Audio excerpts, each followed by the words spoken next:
Beauty और राक्षस की कहानी। एक समय की बात है, एक व्यापारी अपने 3 बेटियों के साथ रहता था। व्यापारी को अपनी तीनों बेटियों से प्यार था। एक दिन उसे किसी काम से दूसरे देश जाना था। जाने से पहले व्यापारी ने अपनी तीनों बेटियों को अपने पास बुलाया और पूछा, क्या मेरी प्यारी बच्चियां, कहो मैं परदेश से तुम्हें तीनों के लिए क्या क्या लाऊंगा। किसी ने पहली बेटी ने सुंदर कपड़ा और दूसरी बेटी ने गहने मंगवाए। तीसरी बेटी, जिसका नाम ब्यूटी था, उसने अपने पिता से कहा कि वह उसके लिए एक गुलाब का फूल ले आए। व्यापारी ने अपने तीनों बेटियों से उनके उपहार लाने का वादा किया और अपने सफ़र पर निकल पड़ा। अपना काम खत्म कर व्यापारी अपने घर की ओर चला तो वह तूफान में फंस गया और रास्ते से भटक गया। बहुत कोशिश के बाद भी वह अपने घर का रास्ता ना ढूंढ सका। तब तक दो अंधेरा भी हो चुका था। तभी अचानक उसकी नज़र एक रोशनी पर पड़ी जो दूर एक महल से आ रही थी। व्यापारी ने सोचा शायद महल में उसे रात बिताने की जगह मिल जाए, इसीलिए वह उस तरफ चल पड़ा। जब व्यापारी महल में पहुंचा तो महल में कोई भी नहीं था। उसने हर तरफ देखा लेकिन उसे महल में कोई नहीं मिला। आश्चर्य की बात थी, खाने की मेज पर कई प्रकार के स्वादिष्ट व्यंजन रखे हुए थे, परंतु उन्हें खाने वाला कोई नहीं दिख रहा था। भोजन को देख व्यापारी का भूख और बढ़ गई थी, इसीलिए उसने भरपेट खाना खाया और एक कमरे में मुलायम गद्दे पे सो गया। सुबह व्यापारी ने जब महल के बगीचे में सुंदर गुलाब खिले देखे तो उसे ब्यूटी से किया हुआ वादा याद आ गया। उसने एक फूल तोड़ा और घर की ओर जाने लगा।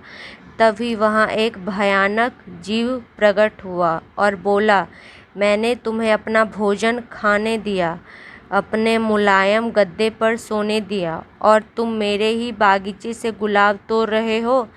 तुम्हें इसकी सज़ा भुगतनी होगी। व्यापारी बहुत डर गया था, कांपते हुए बोला, मुझे माफ़ कर दो, मुझे मत मारो। यह गुलाब मैंने अपने लिए नहीं तोड़ा, अपनी बेटी के लिए तोड़ा था। मैंने अपनी बेटी से वादा किया था कि मैं उसके लिए गुलाब लेके आऊँगा। यह सुनते ही राक्षस ने व्यापारी से कहा कि वह एक शर्त पर उसे छोड़ेगा, उसे अपनी बेटी को महल में भेजना होगा। डरा और घबराया हुआ व्यापारी अपनी बेटी को भेजने का वादा करा वहाँ से चला गया। घर पहुंचकर व्यापारी ने अपनी बेटियों को सारी बात बताई और ब्यूटी से माफ़ी मांगते हुए कहा, अपनी जान बचाने के लिए मुझे उस समय कुछ समझ नहीं आया और मैं राक्षस से यह वादा कर आया। मुझे माफ़ कर दो ब्यूटी, अपने स्वार्थी पिता को माफ़ कर दो। ब्यूटी ने अपने पिता को गले से लगाते हुए तसल्ली दी, आप बिल्कुल परेशान ना हो पिताजी, मैं आपका किया हुआ वादा ज़रूर निभाऊंगी। ब्यूटी जब महल पहुंची तो बहुत घबराई हुई थी। राक्षस का भयानक चेहरा देखकर वह बहुत डर गई, लेकिन राक्षस ने उसका खुले दिल से स्वागत किया। राक्षस ने उसे रहने के लिए अपने महल का सबसे अच्छा कमरा दिया और जब ब्यूटी आग के सामने बैठकर कढ़ाई करती तब राक्षस उसके पास घंटों तक बैठकर उसका खूबसूरती निहारता रहता था। धीरे धीरे दोनों को एक दूसरे का साथ बहुत ही अच्छा लगने लगा। अब वह दोनों सारा दिन एक दूसरे से बात करते और खुश रहते। राक्षस को ब्यूटी बहुत अच्छी लगती थी और वह उससे शादी करना चाहता था, लेकिन डरता था कि ब्यूटी एक राक्षस से कभी शादी नहीं करना चाहेगी। बड़ी हिम्मत जुटाकर एक दिन उसने ब्यूटी से अपने दिल की बात कहने का फैसला किया। जब वह ब्यूटी के पास पहुंचा तो देखा कि ब्यूटी अपने पिता को याद करके बहुत उदास है। उससे ब्यूटी की उदासी देखी नहीं गई और उसने ब्यूटी को एक जादुई शीशा दिया जिससे वह अपने पिता को देख सके। ब्यूटी बहुत खुश हुई, लेकिन जब उसने अपने पिता को देखा तो वह बहुत बीमार थे। यह देख ब्यूटी ने राक्षस से अपने पिता से मिलने की इच्छा जताई। राक्षस ने उसे पिता से मिलने का इजाज़त दे दी और 7 दिन में वापस आने का वादा भी करवा लिया।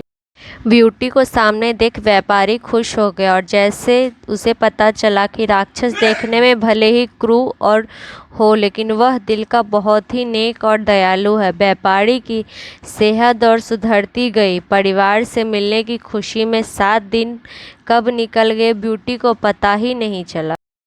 एक दिन ब्यूटी ने सपना देखा कि राक्षस की हालत बहुत खराब है और जल्द ही मरने वाला है। अगले ही दिन वह महल वापस आ गई और उसने पाया कि राक्षस बागीचे में बेसुधा पड़ा हुआ था, जैसे वह मर चुका हो। ब्यूटी उसे देखते ही रो पड़ी। तुम मुझे छोड़कर मत जाओ, मैं तुमसे बहुत प्यार करती हूँ और तुमसे शादी करना चाहती हूँ। मैं अपनी सारी ज़िंदगी तुम्हारे साथ बिताना चाहती हूँ। जैसे ही ब्यूटी ने यह शब्द कहे, एक रोशनी ने राक्षस को ढक लिया और जब रोशनी गायब हुई तो भयानक और क्रूर दिखने वाला राक्षस एक खूबसूरत राजकुमार में बदल चुका और क्रूर दिखने वाला राक्षस एक खूबसूरत राजकुमार में बदल चुका था।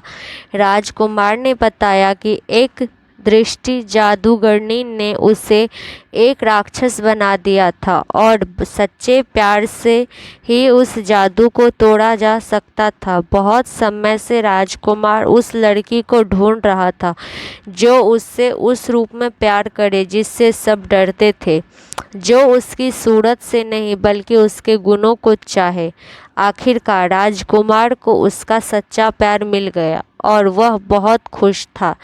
जल्द ही ब्यूटी इस कहानी से हमें यह शिक्षा मिलती है कि हमें किसी की सूरत को देखकर उसकी सीरत का अंदाज़ा नहीं लगाना चाहिए। इंसान का बाहरी रूप सिर्फ दिखावा है, उसका साफ दिल उसके गुण देखकर इंसान से प्यार किया जाता है। Thank you. अगर आपको ये मेरी वीडियो अच्छी लगी हो तो प्लीज़ मेरे चैनल को सब्सक्राइब कर लेना और बेल आइकन को दबा देना और ऐसे ही और अच्छी वीडियो देखने के लिए प्लीज़ मुझे सब्सक्राइब कर देना।